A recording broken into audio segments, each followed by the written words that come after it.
واسه درست کردن یه ماهی شکمپر خیلی خوشمزه اول باید مزه دارش کنیم. واسه همین یه پیاز میخوایم که باید خلالی خوردش کنیم. یه دونه فلفل دلمه‌ای هم لازم داریم که اونم باید خلالی خورد بشه. هم میتونین از یه رنگ فلفل دلمه‌ای استفاده کنین، هم مثل من از 2 تا رنگ، فرقی نداره. حالا ماهیمونو که خوب شستیم و شکمش هم کامل تمیز کردیم، میذاریم توی ظرف و یه مقدار بهش نمک میزنیم.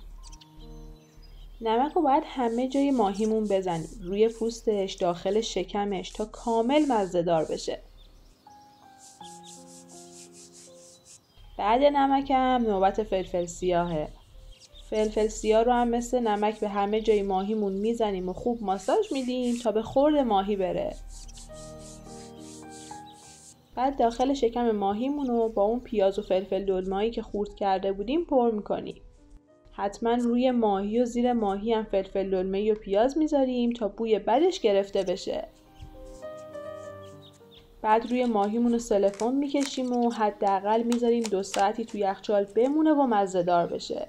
از اون طرف هم باید مواد داخل شکم ماهی رو درست کنیم. سبزیایی که واسه ماهی شکمپر میخوایم 50 گرم جعفری و 50 گرم گیشنیزه که باید ریز خوردشون کنیم. البته از سبزیای معطر دیگه هم میتونین استفاده کنین، ولی گیشنیز و جعفری فوق‌العاده‌اش میکنه. وقتی خورد کردن سبزی‌ها تموم شد، 30 گرم کره رو میندازیم تو مایتابه و صبر میکنیم که آب بشه. بعدش یه پیاز رو که نگینی خورد کردیم بهش اضافه میکنیم و 1-2 دقیقه تفتش میدیم. 4-5 حبه سیر خورد شده هم میریزیم و باز 1-2 دقیقه با پیازا تفتشون میدیم. حالا یه قاشق چایخوری نمک و نصف قاشق چایخوری فلفل سیاه هم به موادمون اضافه میکنیم و هم میزنیم.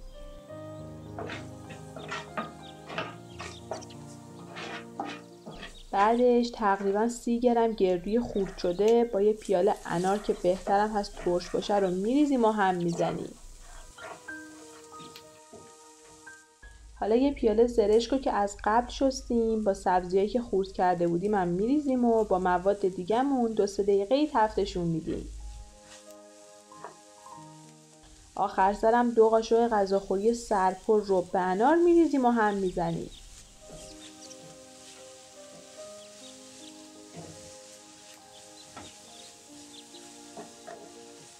بعدش هم از رو حرارت برش میداریم.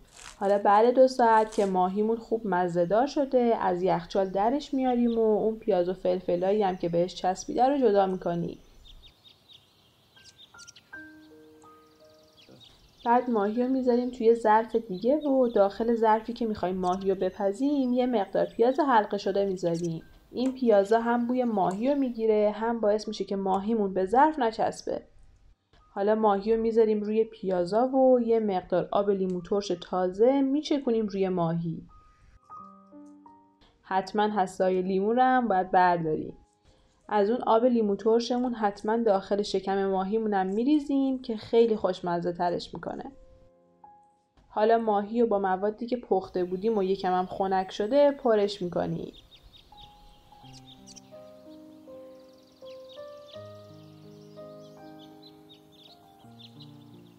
وقتی که ماهیمون رو پر کردیم 2 طرف ماهی رو به همدیگه نزدیک میکنیم و با نخ و سوزن میدوزیمشون. واسه ماهی شکمپر برعکس مرغ شکمپر نمیشه از خلال دندون استفاده کرد چون گوشتش خیلی سریع باز میشه. دوختن ماهی شکمپر یه کوچولو سخته ولی حتما باید با حوصله انجامش بدیم که آخر سر ماهی شکمپرمون قشنگ بشه.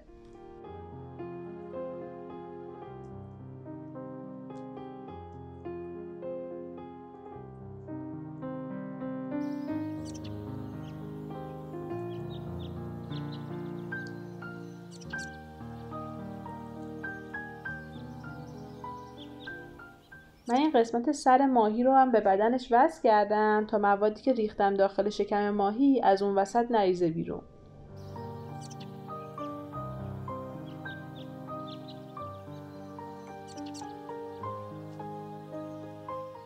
حالا روی ماهی رو فویل میکشیم و یه چند تا دونه هم روش سوراخ میزنیم تا آبای اضافی که داخل ظرف جمع میشه بخار بشه.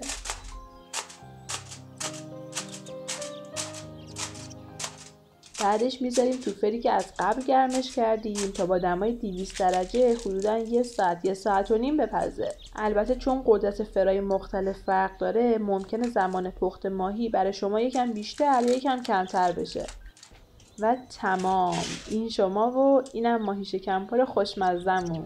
روش هم اگه دوست داشتیم میتونیم یکم گریل کنیم تا پوست ماهی یکم حالت تردی پیدا کنه. موقع سرو یادتون نره که اون نخو رو حتما ازش جدا کنیم.